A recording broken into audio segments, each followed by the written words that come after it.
donc le thème vraiment d'aujourd'hui, c'est poser son regard. Poser son regard.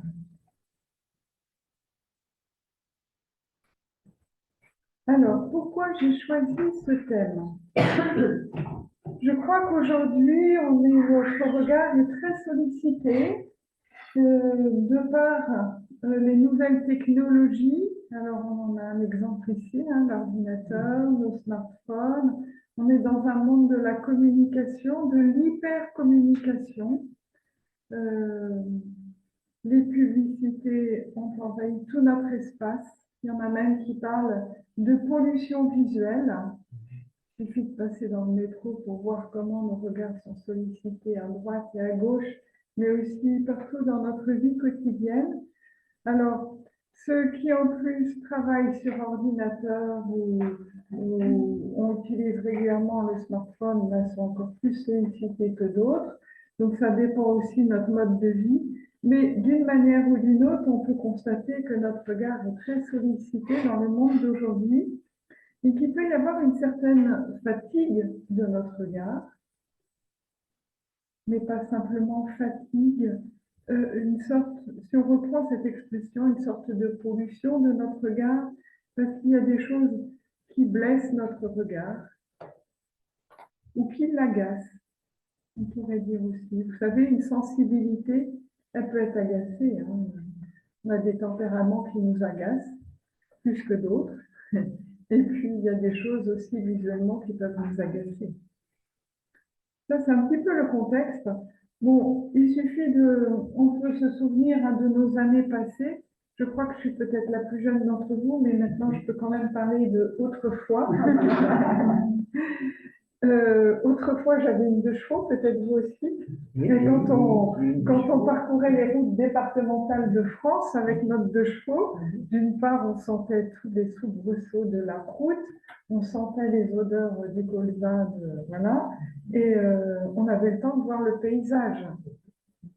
Tandis que maintenant, avec les voitures modernes, l'autoroute, on file tout droit. Alors bien sûr, on va plus vite d'un point à un autre, et en ce sens-là, il y a quelque chose de fabuleux, hein. Les nouvelles techniques, elles nous apportent aussi bien du confort et des facilités, ça c'est sûr, on ne peut pas le nier. Mais en même temps, on peut prendre conscience qu'il y a une certaine qualité de vie qui peut se perdre, notamment dans sa simplicité. La vitesse a son avantage, mais elle a aussi ses inconvénients. Par exemple, on parlait de la publicité sur les routes. Autrefois, quand on traversait un village, on pouvait avoir une publicité, la seule publicité qu'on avait, on voit encore les marques, c'est sur les maisons. On avait du bonnet, ou alors Chicorée le rouge. Voilà. Et franchement, c'était bon enfant. Ces publicités étaient bon enfant dans le message qu'elles transmettaient. Aujourd'hui, les publicités sur nos écrans sont très suggestives et sollicitent beaucoup la sensibilité.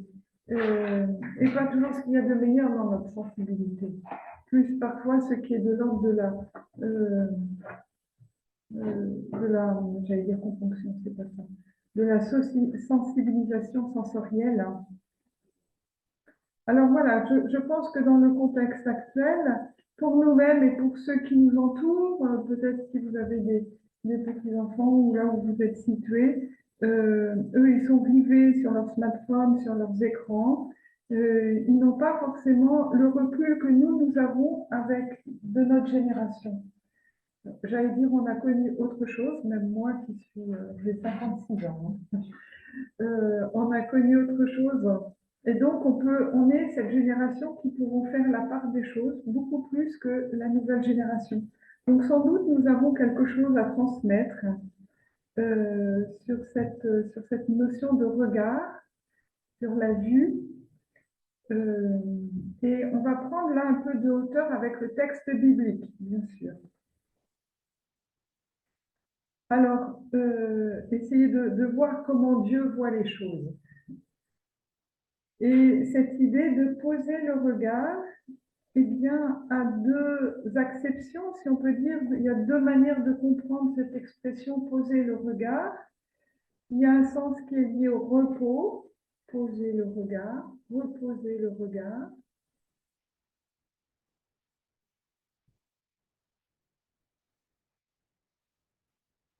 Il y a un autre sens qui est dans le sens diriger le regard sur quelque chose, poser le regard sur quelque chose.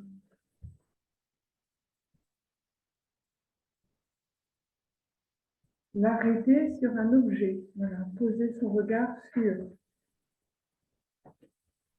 Donc je vais aller de l'une à l'autre de ces expressions. Je crois qu'il y a quelqu'un qui nous rejoint, bienvenue. Donc j'étais en train de dire que je vais aller d'une expression à une autre dans le sens poser son regard, soit le reposer ou soit le poser sur un objet. Donc on peut avoir conscience, je suis toujours dans l'introduction, hein, on peut avoir conscience au nom d'une fatigue de notre vue, de notre regard, notamment par exemple, on peut s'en rendre compte au moment de l'oraison, quand on veut prendre un temps de prière personnelle, où on va fermer les yeux, on va essayer de, de descendre en soi, dans le sanctuaire de son âme. Et bien à ce moment-là, on peut avoir tout un tas d'images qui nous viennent à l'esprit, des sollicitations directes de notre imagination qui vont prendre dans tout ce qu'on a vu. Et là où notre regard, justement, a été beaucoup sollicité. Alors, c'est à la fois lié souvent à nos soucis, nos préoccupations, mais si vous remarquez, tout notre univers intérieur est habité d'images et beaucoup en fonction de ce que l'on aura vu. Alors les spirituels appellent cela un peu la folle du logique qui se met en place à partir du moment où on essaye de prier. C'est à la fois donc nos soucis, nos préoccupations, nos rêves, mais aussi tout cela est habité d'images. Et donc, on peut voir qu'il ne suffit pas de fermer les paupières, de baisser les paupières pour que notre regard se repose d'une certaine manière. Parce que notre regard, c'est beaucoup plus que ce que l'on voit, ça imprègne aussi notre être intérieur de tout ce que l'on a vu. C'est pour ça qu'on parle aussi du regard comme de la fenêtre de l'âme. Parce qu'il se prolonge d'une certaine manière notre regard dans notre être intérieur. Et donc, mon propos est de dire qu'il ne suffit pas simplement de fermer les yeux pour poser le regard. Je vais donner une petite expérience qui est liée à cet été, ici même à Saint-Thierry, où on a vécu une belle session sur Saint-Paul avec le frère Benoît Standart, un bénédictin de Belgique. Et c'est un bénédictin qui est très imprégné de méditation et aussi il est très attentif aux expériences de méditation monastique qu'il y a dans d'autres cultures. Et notamment la culture bouddhiste qui a développé beaucoup, alors si je ne me trompe pas, parce que moi je ne suis pas experte en la matière, mais une expérience, un mode corporel aussi de méditation. Et il nous faisait commencer l'enseignement avec un petit bing, et il nous invitait donc à bien nous positionner, et puis avoir le regard qui se pose comme à mi-hauteur sur un point fixe, légèrement baissé, et de rester comme ça sur un point fixe. C'était quoi? C'était une minute à peine. Et de poser son corps comme de poser son regard. Et effectivement, on a expérimenté ça. Bienvenue. C'est là. Oui, c'est là. Vous pouvez venir. Il y a eu quelques embouteillages peut-être. Je me suis perdue dans cette série. Ah oui, c'est ça. Parfait. Alors, pour juste resituer le thème, donc c'est le thème poser son regard. Et j'expliquais que donc on était dans un monde où le regard était très sollicité, même par nos écrans, les nouvelles technologies, la vitesse. et qu'il ne suffisait pas forcément de fermer les yeux pour avoir un regard qui se repose, puisque tout notre être intérieur aussi s'imprègne des images qui sont aux alentours. Et j'expliquais l'expérience que nous a fait vivre le frère Benoît Sanders cet été à une session ici même sur Saint-Paul. Il nous a appris à nous poser au niveau du corps, bien assis sur notre chaise, et à regarder sur un point fixe pendant 1 minute. Et effectivement, ça a été l'expérience d'un grand calme intérieur. Et après, on a été plus disposé à l'écouter. Voilà. Du coup, j'avais déjà un petit peu expérimenté ça lorsqu'on est à la messe, à l'Eucharistie, et qu'on a par exemple un prêtre qui a beaucoup de mimiques qui nous agacent. Hein, ça doit nous arriver, vous comme moi, je pense. Ou alors une manière de parler qui agace. Euh, et alors, fermer les yeux, ça n'aide pas forcément, parce que dans ce cas-là, je partais à faire la liste des courses pour la cuisine, voilà. En fait, l'imagination, elle repart ailleurs. Donc, en fait, j'ai expérimenté qu'en regardant effectivement un point fixe qui n'est pas le prédicateur qui a des mimiques, mais qui a un autre point, eh bien, aide à accueillir la parole sans partir ailleurs. Voilà, vous pourrez l'expérimenter. Si jamais j'ai des mimiques qui vous agacent, vous regardez ailleurs. Voilà. Voilà, donc l'idée, vous voyez, c'est de réfléchir, on va réfléchir avec le texte biblique sur cette notion de regard. Alors bien sûr, c'est une approche rapide parce que c'est juste une halte spirituelle et le but aussi, c'est de nous aider à nous restaurer intérieurement. Donc c'était l'introduction. Le premier point, c'est comment et où poser son regard. Comment et où poser son regard.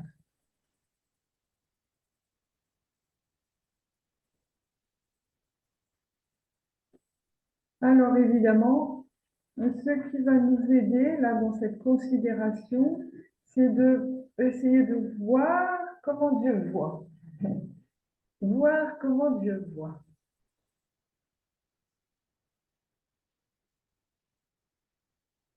Et si on commence avec le début du récit de la Genèse, Dieu voit et il vit que cela était bon. Dieu voit et il vit que cela était bon.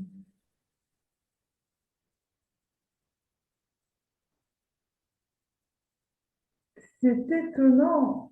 Il voit sa création qui est merveilleuse. Donc déjà, ça veut dire qu'il a des yeux pour voir. Dès le début du livre de la Genèse, on nous dit que Dieu voit. C'est quand même un peu extraordinaire. Dieu voit. Dans les psaumes, on aura justement cette exclamation du psalmiste qui dit Dieu voit et il a des oreilles pour entendre. Souvent, la vue et l'audition sont liées dans le texte biblique.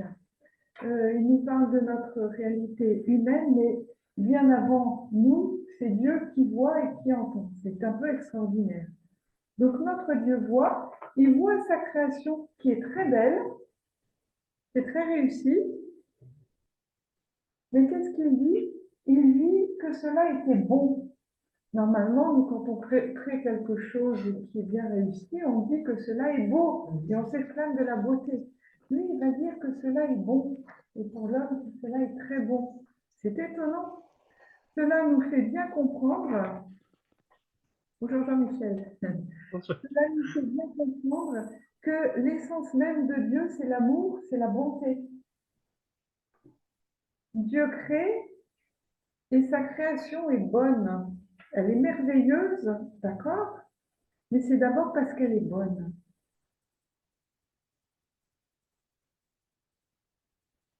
Et ça veut dire que la beauté de la création a quelque chose de bienfaisant pour l'homme. La beauté de la création a quelque chose de bienfaisant pour l'homme.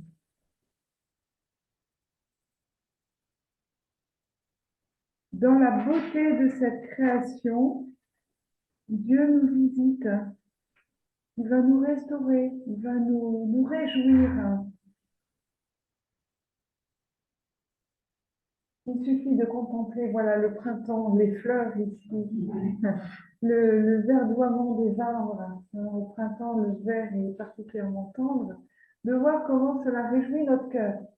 Moi, parfois, une pâquerette ou une prime verte qui sort entre du goudron, là, ça me réjouit. On voit la puissance de la vie. Comment?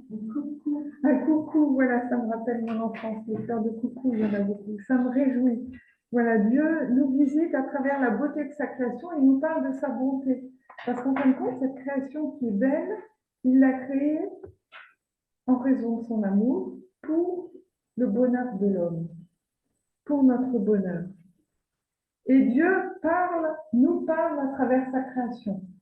Je vais reciter ici l'exhortation apostolique de Benoît XVI sur la parole de Dieu.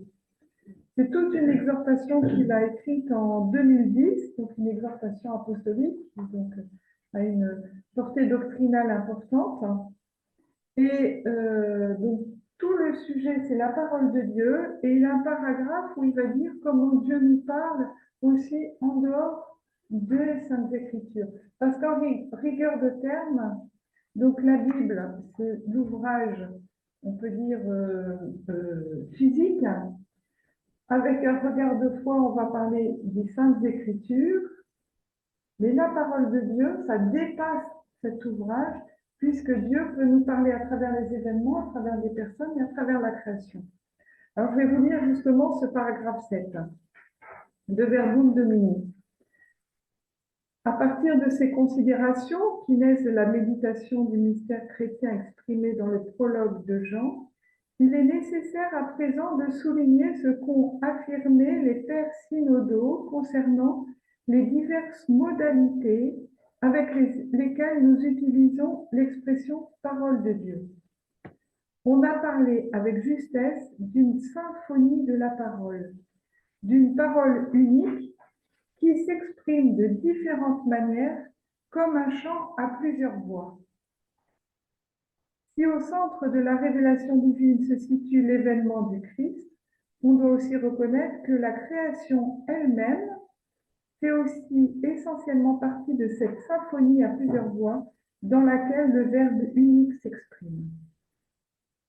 Voilà, donc vous voyez, Dieu nous parle aussi à travers la création et on peut vivre d'ailleurs des expériences de contemplation très fortes en contemplant la mer ou un magnifique paysage de montagne et sentir l'immensité de Dieu et sentir comprendre ce qu'est la grandeur de Dieu à travers un paysage. Et voyez, on comprend au niveau comme de l'expérience sensible mais aussi intellectuelle, on se dit, oui, vraiment, Dieu est grand, et le fait qu'il soit grand, c'est bon. Donc, il nous visite, il peut nous restaurer à travers le chant des oiseaux, qui va nous parler de la louange de Dieu, qui est libre, qui est multiforme, qui est inventive. La beauté et la majesté de Dieu à travers la mer, à travers les montagnes. Alors ça, du coup, les psaumes en parlent beaucoup. Et puis aujourd'hui, c'est étonnant, alors là, je fais une petite aparté. Je pense que une certaine génération, je pense plutôt peut-être entre 20 et 50 ans, qui utilisent pas mal les smartphones et notamment à travers les réseaux, sont assez friands de petits posts qu'on a sur Facebook, Instagram ou autre chose, où il y a des petits animaux, les chats, les chiens. Ça vous dit rien, ça? Des petits films où on voit des chats, des chiens, c'est très mignon. Ouais.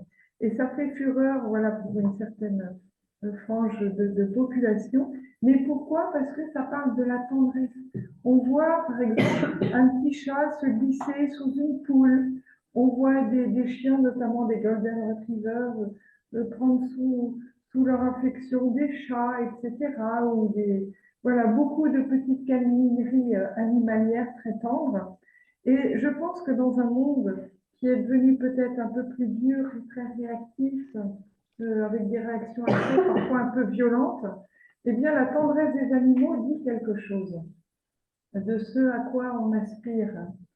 Une forme de, voilà, à travers les chats, les chiens. Et dans le centre-ville de Nantes, depuis le confinement, on voit beaucoup plus de chiens, les Golden Retrievers, qui sont vraiment des chiens très gentils, très affectueux. Mais je pense que voilà, à travers la création, le Seigneur vient aussi restaurer son peuple et la tendresse des chats, des chiens, pour des personnes qui sont seules. Eh bien, c'est comme, je pense, une visitation de Dieu à travers sa création pour réconforter. Vraiment, je le crois. Et d'ailleurs, c'est le pape François qui le dit dans son encyclique sur Laudato Si. Comment là aussi, eh bien, le Seigneur nous visite à travers sa création et vient nous restaurer.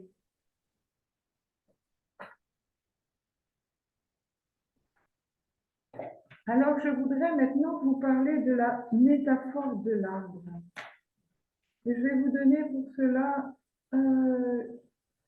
le psaume 91 et le psaume 1. On va pouvoir distribuer les feuilles. Donc, pour ceux qui sont en visio, si vous avez votre Bible, Catherine et Jean-Michel, si vous pouvez prendre le psaume 91 ou 92, ça dépend de la traduction de votre Bible. Si c'est la Bible de Jérusalem, ça doit plutôt être 92, et si c'est une Bible liturgique ou un psautier, c'est le 91. Et puis, on prendra aussi le psaume 1.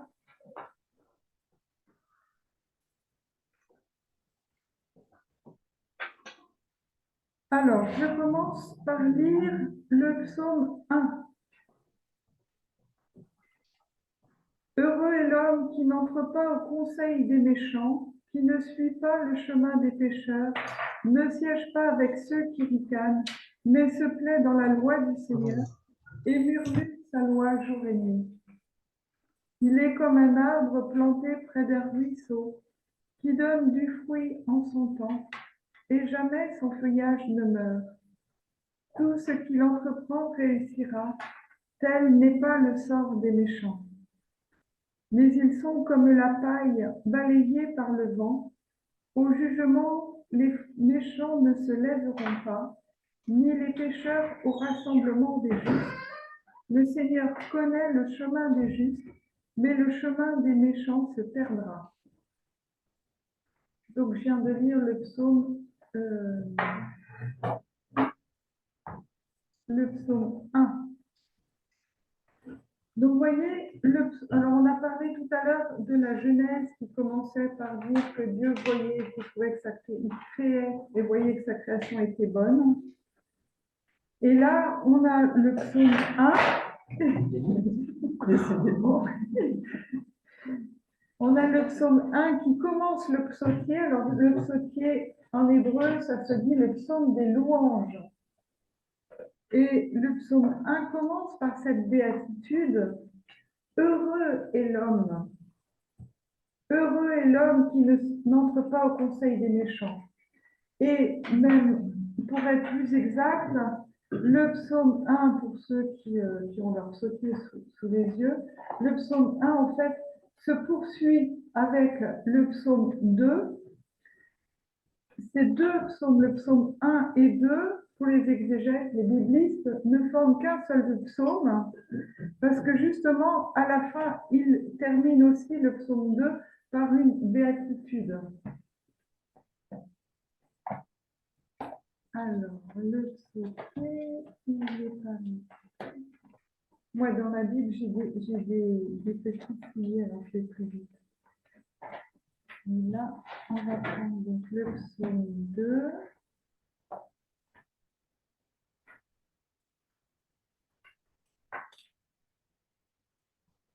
Le psaume 2, le dernier verset, verset 12, heureux qui s'abrite en lui. Et donc, le premier verset du psaume 1, heureux l'homme qui ne suit pas le conseil des impies.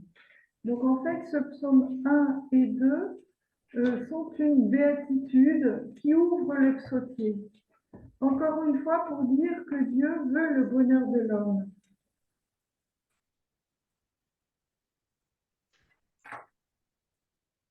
Et comment est décrit ici le bonheur de l'homme? Eh bien, c'est le bonheur de l'homme juste qui se plaît dans la loi du Seigneur. Autrement dit, dans la volonté de Dieu et dans la méditation de la parole de Dieu. Puisque pour le peuple d'Israël, la loi du Seigneur fait vraiment ses délices. C'est la parole de Dieu, la Torah, ce sont les commandements, la volonté de Dieu. Et en méditant cette parole, il y trouve ses délices. Et surtout, cela fait de lui un homme juste. Donc, le bonheur de l'homme, c'est le bonheur de l'homme juste qui se plaît dans la loi du Seigneur, dans sa parole, dans sa volonté. Et l'image pour expliquer cela, c'est justement un arbre. Et vous savez que le langage biblique prend beaucoup des images très parlantes, qui sont des images concrètes, qui sont des images du corps, de la nature. Il y a beaucoup moins de mots abstraits dans la Bible, dans l'Ancien Testament, parce que l'homme biblique est un homme très... Enfin, le langage du peuple d'Israël est un langage concret, beaucoup moins abstrait que beaucoup moins rationnel que notre langage occidental. Et donc, l'homme juste est comparé à un arbre, et un arbre planté près d'un ruisseau qui donne son fruit en son temps et jamais son feuillage ne meurt. Donc, vous voyez, là, Dieu nous parle à travers sa création, à travers sa création pour nous enseigner quelque chose. Alors, l'eau représente la vie, l'abondance de la vie que Dieu nous donne.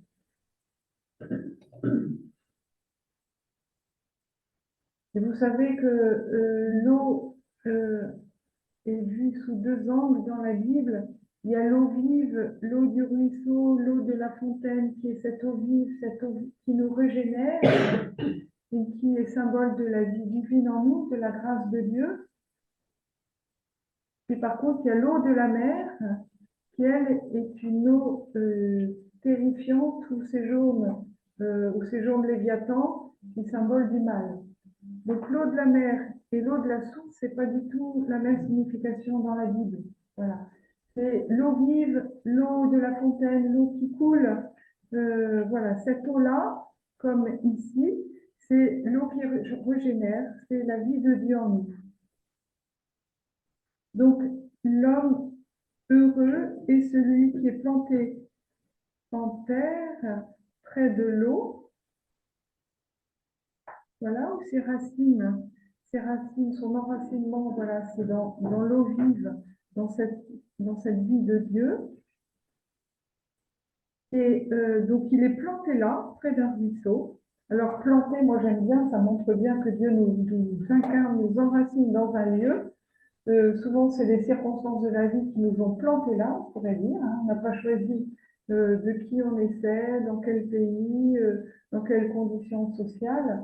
On a été plantés sur cette terre d'une certaine manière. Alors, Saint François de Sales a cette très belle image, c'est fleuris où tu es semé, fleuris où tu es planté.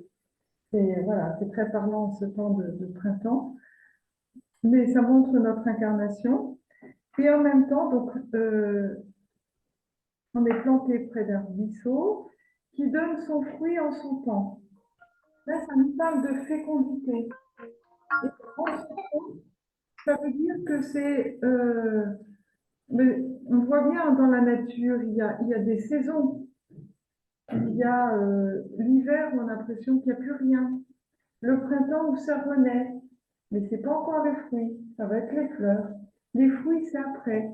Et le fruit, il faut attendre qu'il soit mûr pour le goûter. Si on le prend, il est vert. Si on le prend trop tôt, on va avoir des problèmes digestifs. Tandis que quand il est mûr, en plus, il est bon, il est savoureux. Et puis ensuite, eh bien, il y a l'automne. Et quand on revient l'hiver, on se dit, oh, c'est passé, c'était beau le temps des fruits. Mais non, ça revient. Et notre vie spirituelle, notre vie humaine a des saisons. Et c'est comme l'arbre. Mais on ne revient jamais en arrière. C'est-à-dire que le cerisier, bien sûr, il va revenir à une époque où il va perdre toutes ses feuilles. Mais au printemps, il va retrouver ses feuilles, mais il va retrouver ses feuilles pas comme l'année d'avant. Il aura grandi entre-temps. À chaque fois, l'arbre grandit au fil des saisons. Donc, vous voyez, le piège, ce serait de dire, ben, je reviens en arrière. Non, on est toujours enrichi de la vie qu'on a vécue avec Dieu. C'est un peu comme une spirale qui monte.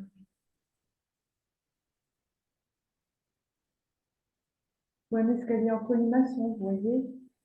On peut avoir l'impression qu'on revient à l'hiver, mais pas comme l'hiver d'avant. Forcément, on est enrichi de tout ce qu'on a vécu. Et à nouveau, le printemps va rejaillir, mais à partir voilà, d'une vie qui a continué d'avancer. Donc voilà, planter près d'un ruisseau qui donne son fruit en son temps. Alors là, on voit bien que ça dépend, cette fécondité, elle dépend et de nous et de Dieu. Une histoire de fécondité, la fécondité que Dieu veut pour nos vies, eh bien, dépend de lui et de nous, c'est-à-dire une fécondité, il faut être deux. Il faut deux éléments pour qu'il y ait quelque chose qui se produise. Et, et Dieu est maître de cette fécondité. Dans la nature, alors on peut bien faire pousser artificiellement des tomates, mais c'est sûr qu'elles n'auront pas le même goût que celles qu'on va laisser mûrir naturellement. On se rappelle toujours voilà, que Dieu est maître de cette fécondité et qu'il faut le laisser faire. On peut pas, il y a le proverbe qui dit on ne tire pas sur une carotte pour la faire pousser. Alors aujourd'hui, on essaye artificiellement de faire des choses, mais on voit bien que ça n'a pas du tout la même saveur. Et dans nos vies, voilà, on est appelé à accepter le temps de la fécondité de Dieu, mais elle existe. Et puis, il y a encore une double promesse dans cette image-là. Quand il est dit, il donne son fruit en son temps et jamais son feuillage ne meurt. Là, c'est le feuillage. Et alors c'est pour ça qu'il y a l'image du palmier, parce que le palmier, on ne voit jamais ses feuilles qui tombent.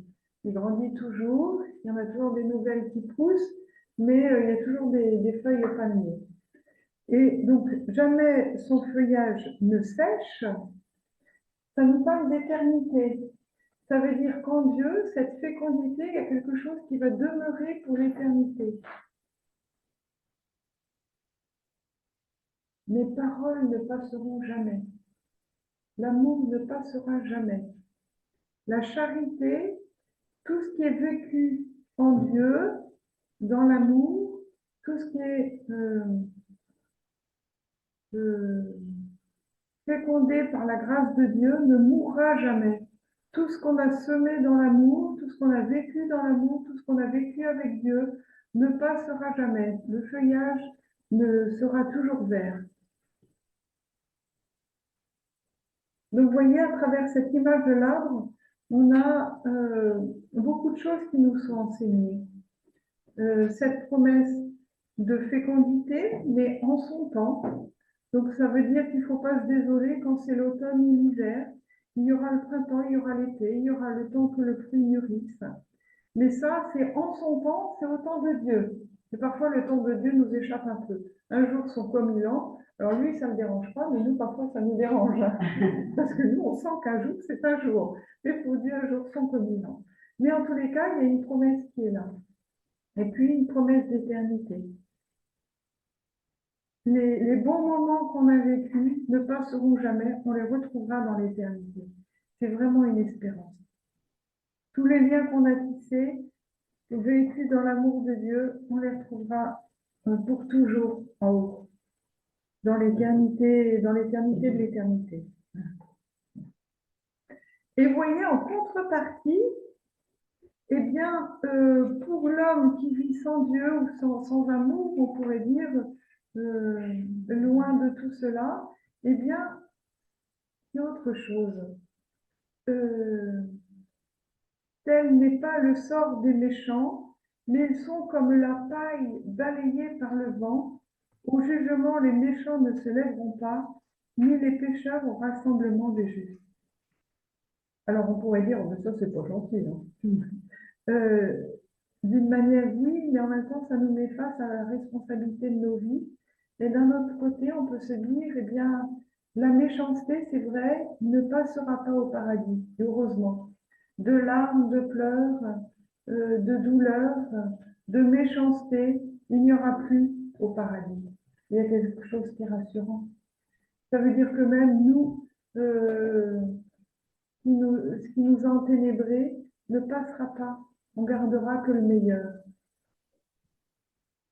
Mais derrière cette image aussi, vous le voyez bien, ça veut dire que le mal n'a pas de consistance. Il fait mal, mais d'une certaine manière, il n'a pas de consistance. Il est comme la paille emportée par le vent. Il ne dure pas. Il prolifère, c'est vrai. Il nous atteint, mais il y a quelque chose qui s'autodétruit dans le mal. C'est qu'on vient de dire, enfin, Comment? le chemin des méchants se perdra. Exactement. Ouais. Et il y a quelque chose d'une certaine manière de rassurant, disant ça. Il n'aura pas le dernier mot. Et ça, vous voyez, c'est déjà une préfiguration de la victoire du Christ. Le mal n'aura pas le dernier mot.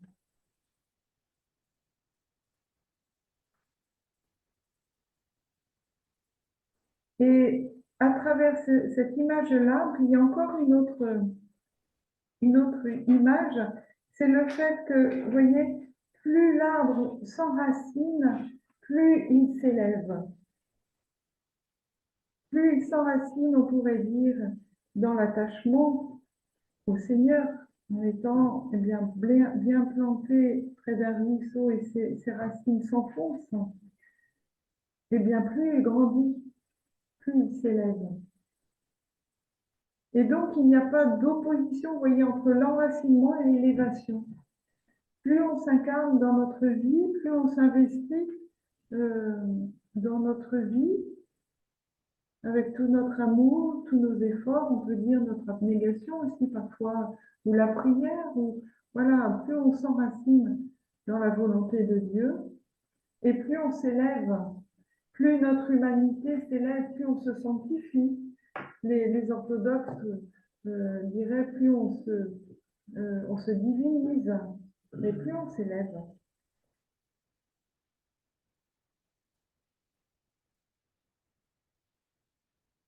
Donc, si on continue un peu la métaphore, on pourrait dire que la manière aussi d'arroser la plante verte que nous sommes, ou l'arbre ou la fleur, je ne sais pas comment on peut dire, c'est bien la prière, les sacrements, la méditation de la parole de Dieu, tout ça, c'est la vie divine.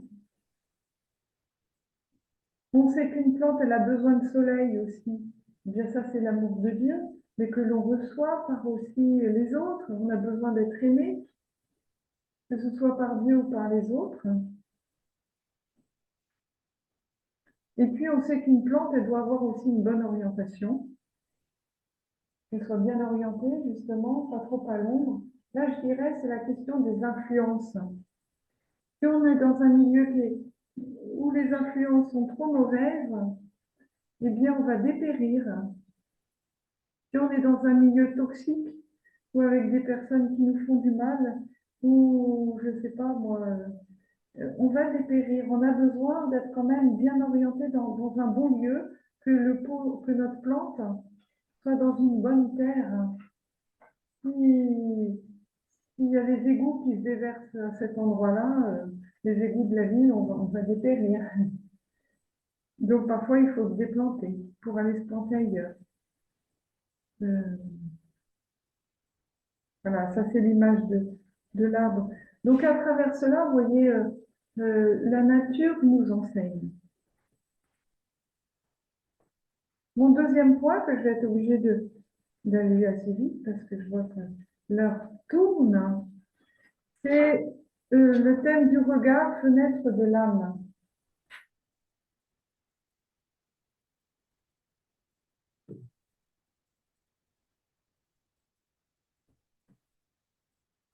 Donc ça reprend un petit peu ce que je disais déjà en introduction, c'est-à-dire que là où on pose notre regard, eh bien, ça va imprégner notre être intérieur.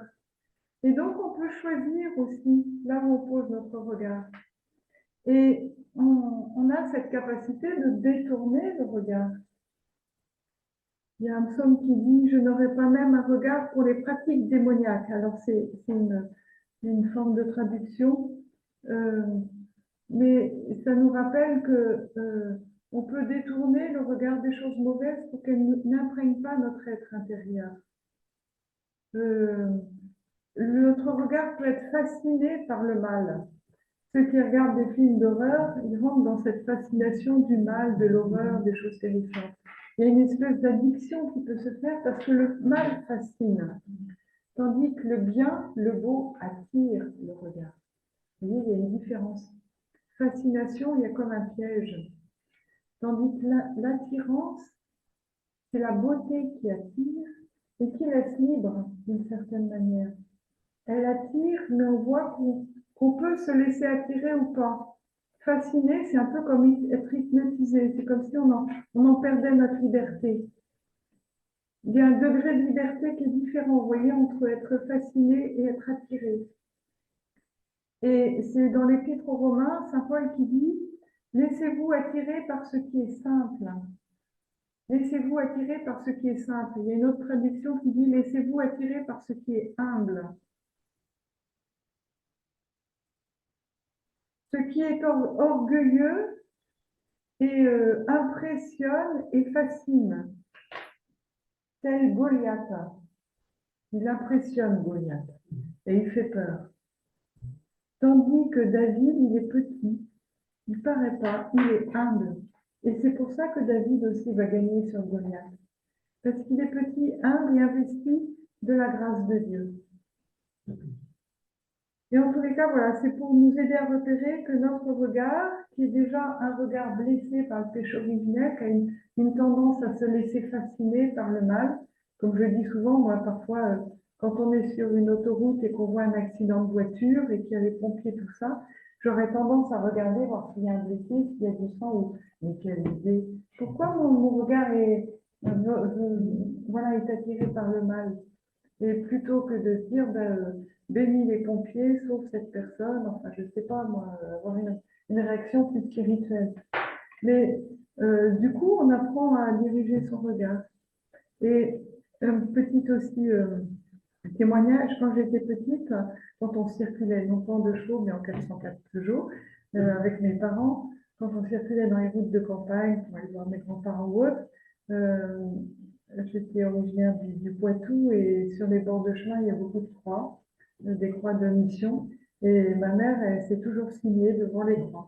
Et du coup, voilà, j'ai vu ma mère se signer. Et en devenant religieuse, c'est un réflexe qui m'est revenu. Et du coup, j'ai de la joie à voir les croix au bord du chemin. Je me suis rendu compte que ça me mettait dans la joie. Et vous voyez, c'est cet apprentissage de où poser son regard. Et c'est un choix. C'est un choix. D'arrêter son regard sur quelque chose qui nous paraît bon, vrai, et le détourner de ce qui nous paraît mauvais. Ne pas s'y arrêter. Et ça, tous les spécialistes aujourd'hui des réseaux sociaux le savent.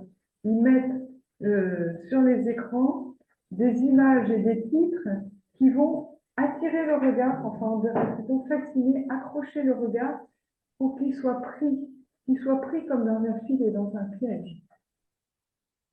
Donc, et ceux qui arrêtent le regard sur l'image ont toutes les chances de se laisser prendre au piège. Donc en fait, il faut apprendre d'emblée à détourner le regard. Donc ça, c'est une première chose que nous enseigne voilà, le texte biblique, mais aussi d'apprendre à regarder au-delà des apparences. Alors ça, évidemment, vous pouvez regarder, c'est dans le livre de Samuel, 1 Samuel 17, 1 Samuel 17, où on voit le prophète Samuel qui doit choisir le futur roi d'Israël, qui au point de départ aurait plutôt vu l'aîné qui avait la belle carrure, la belle prestance, etc. Et en fait, il comprend que le Seigneur lui fait comprendre que Dieu ne regarde pas aux apparences, mais au cœur, et qu'il choisit le petit dernier, David. Ne prête pas attention à son apparence. Non, ça, pardon, ça c'est. Oui, c'est. Ne prête pas attention à son apparence et à sa grande taille, car je l'ai rejeté. En effet, le Seigneur n'a pas le même regard que l'homme. L'homme regarde à ce qui frappe les yeux, mais le Seigneur regarde au cœur. Donc ça, c'est au moment du choix de David. Et après, vous voyez, c'est étonnant, David ne va pas se laisser impressionner par la grandeur et la taille impressionnante de Goliath, mais il va regarder à son expérience spirituelle. Il va dire, mais moi, quand j'étais petit berger, le Seigneur m'a donné la force de défendre mes brebis contre les lions, etc. Alors, je m'appuie sur cette expérience, je crois que Dieu va me venir en aide, et avec mon caillou, je vais arriver à faire tomber les Goliath. Et c'est ce qui se passe. Et donc, vous voyez, là, on a une leçon sur la question des apparences. Les apparences nous informent, mais elles ne nous disent pas tout, et elles peuvent nous tromper. Mais elles nous disent des éléments, mais elles ne nous disent pas tout. Donc, il faut s'en méfier, parce que Dieu voit au-delà des apparences. C'est-à-dire qu'il a un regard de foi qui perce les apparences. Et ce regard de foi, voilà, nous le recevons en avançant dans notre vie chrétienne. On apprend à voir après comme Dieu voit. Et on apprend à être plus dans la vérité de l'être.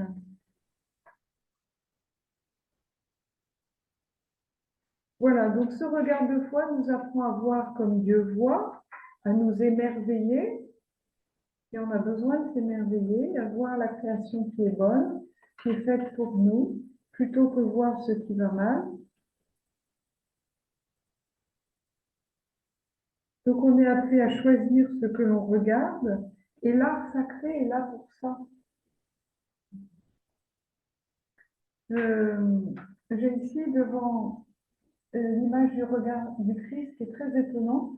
C'est l'icône du Christ Pantocrator du monastère de Sainte-Catherine en Égypte. C'est la plus ancienne icône du Christ, Pantocrator. Et alors, en fait, il y a une dissymétrie dans son regard, et aussi, même dans sa posture, il a une épaule plus basse que l'autre, il a une oreille qui n'est pas à la même hauteur, il a le regard qui est un peu dit. Pour montrer que la beauté du Christ n'est pas liée à une symétrie, à quelque chose de parfait, mais que ce qui fait son humanité, c'est aussi cette singularité qui est propre à lui. Et le regard tel qu'il est de ce Christ fait que où que l'on soit, on le voit. Donc vous qui êtes en face, là, en visio, vous le voyez, mais si je vais là, vous le voyez, il vous regarde, et il vous regarde partout. C'est étonnant, hein? Et donc il y a vraiment un génie dans cet art sacré, et il nous parle. Alors avoir cette icône-là chez soi, où on se dit, Dieu me regarde partout, Jésus me regarde partout, et son regard est un regard de bonté, non pas un regard qui accuse. Vous voyez, il voit au-delà des apparences, mais il voit notre cœur. Et c'est l'histoire de la Samaritaine. La Samaritaine, c'est très étonnant. Jésus se manifeste à la rencontre, et il va lui dire tout ce qu'elle a fait, tous ces 7 maris-là. Mais alors, honnêtement, on aurait fait ça, on aurait dit, oh, la honte, il a vu que j'avais eu 7 maris. Mais en fait, la Samaritaine est heureuse. Elle va dire, il m'a dit tout ce qu'il m'a fait. Comment ça se fait? Ça veut dire que quand Dieu voit le fond de nos cœurs, et même peut-être les choses les plus douloureuses, ce n'est pas pour nous accuser, c'est pour nous sauver. Et que sa manière de nous voir en vérité n'est absolument pas une accusation, mais au contraire nous libère, nous réjouit. Donc c'est ce fameux chant qui nous a peut-être beaucoup porté, enfin moi dans mon enfance, hein. N'aie pas peur, laisse-toi regarder par le Christ. Et alors, vous pouvez lire des passages de l'Évangile, de rencontres de Jésus avec des personnages, et regarder le regard qu'il pose sur chacun de ces personnes. Et vous pouvez vous demander, alors je pourrais vous donner des passages d'Évangile où il y a des regards justement qui s'échangent, pourquoi tel regard du Christ me touche dans les Évangiles? Est-ce que vous pensez à un Évangile, à un moment où Jésus regarde de telle ou telle manière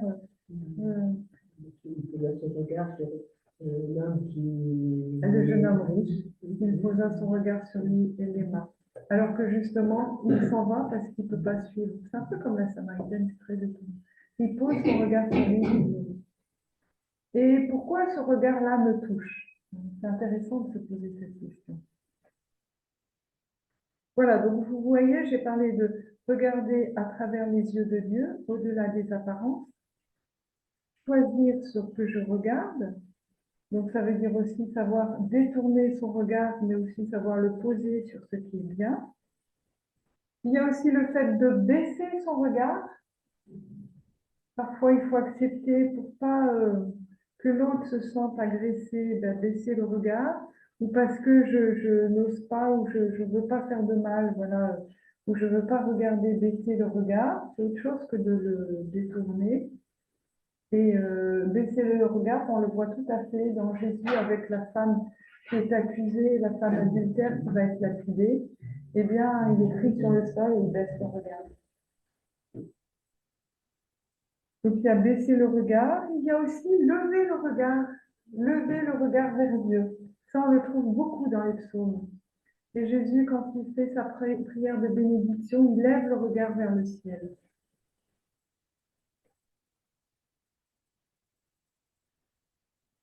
Donc, lever le regard. Et il y a aussi fixer son regard. Sur quoi faut-il fixer son regard? Sur la croix du Christ, sur Jésus. C'est en fait le parallèle avec l'histoire du serpent d'airain.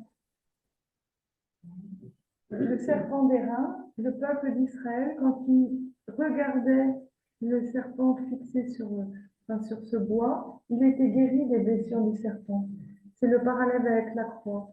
Quand on fixe son regard sur la croix du Christ, il y a, voilà, il y a quelque chose de bienfaisant, de salutaire pour nous. Mais comme fixer son regard, vous regardez le Christ. Voilà.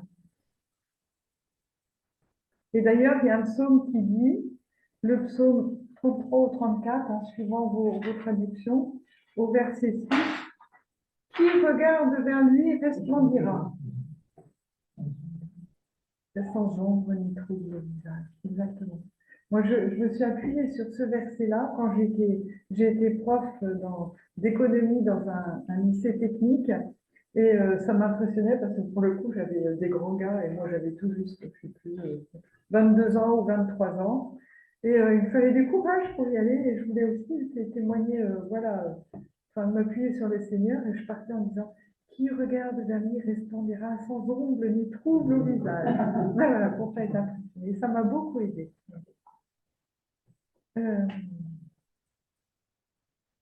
Aussi dans Malachie, je vous lis ce petit verset parce qu'il me fait sourire. Malachie 3:20. Alors Malachie, je crois que c'est le dernier des prophètes, c'est un tout petit écrit. Il dit ceci, mais pour vous qui craignez mon nom, le soleil de justice brillera avec la guérison dans ses rayons. Et après, vous en sortirez en bondissant comme des veaux à l'engrais.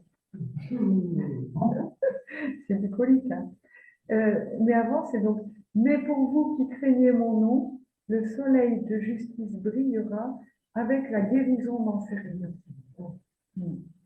Et vous voyez, je crois que l'adoration eucharistique a un peu cette grâce-là. Et je crois que c'est les remises au bout du jour depuis quelques années.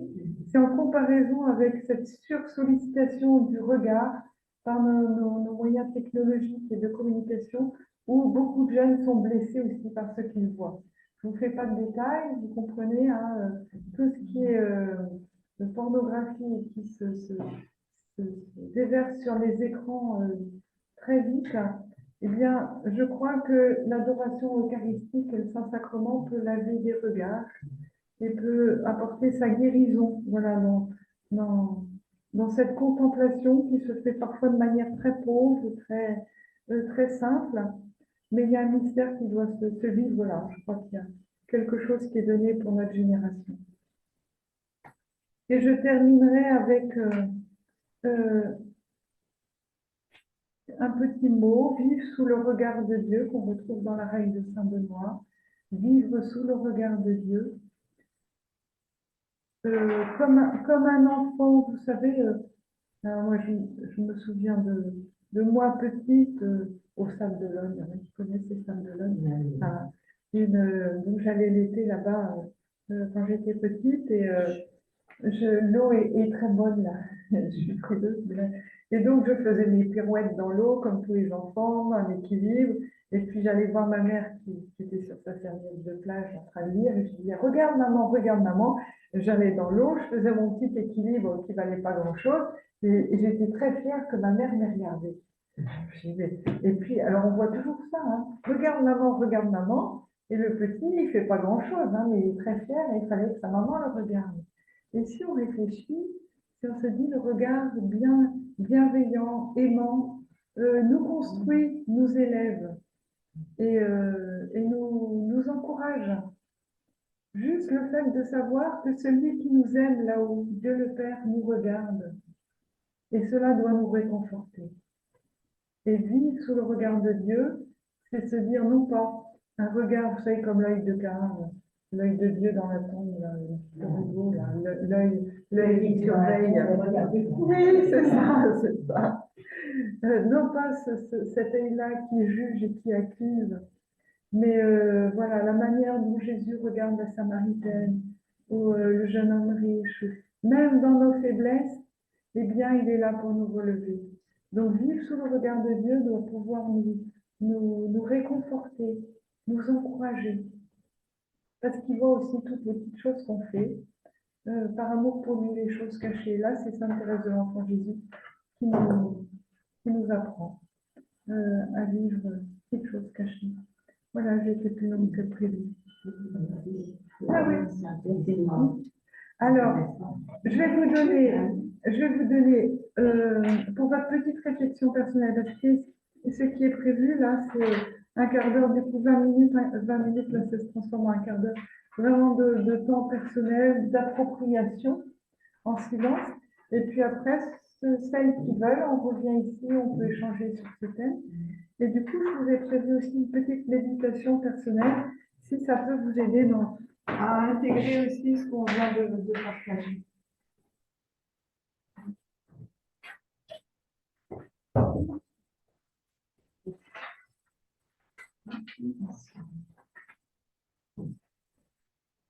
Alors, comment faire pour ceux qui sont en visio? Est-ce que vous voyez quelque chose là?